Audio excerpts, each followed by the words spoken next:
వేసి వేసుకోవచ్చు. ఈ పచ్చి వాసన పోయేదాకా కొబ్బరి వేయించుకోవాలండి మనం. ఇప్పుడు దీంట్లోనే రైస్ కి సరిపడా ఉప్పు వేసేసుకుందామండి. వేసుకొని మంచిగా ఒకసారి వేసుకున్నాం కదా, మంచిగా ఒకసారి కలిపుకుందాము. ఇప్పుడు కొబ్బరి అంతా మంచిగా వేగిపోయిందండి. ఇప్పుడు మనం రైస్ వేసుకుందాం దీంట్లో. ఇవ్వండి, మొత్తం రైస్ వేసుకుంటున్నాను. మనం వేసుకున్న కొబ్బరి దాన్ని బట్టి రైస్ వేసుకోండి.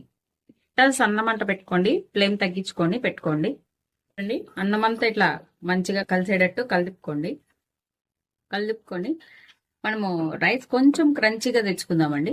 సో క్రంచీగా తెచ్చుకోవాలంటే ఏం చేయాలండి, కొంచెం హై ఫ్లేమ్ లో పెట్టుకోవాలి. మనం హై ఫ్లేమ్ లో ఫ్యూ సెకండ్స్ పెట్టేసుకొని తీసేసుకోవాలి. చేశానండి. ఇప్పుడు మనం తీసుకున్న లాస్ట్ లో మనం వేయించుకున్న జీడిపప్పు వేసేసుకుందాం. అంతే అండి, కమ్మటి కొబ్బరన్నం రెడీ అయిపోయింది.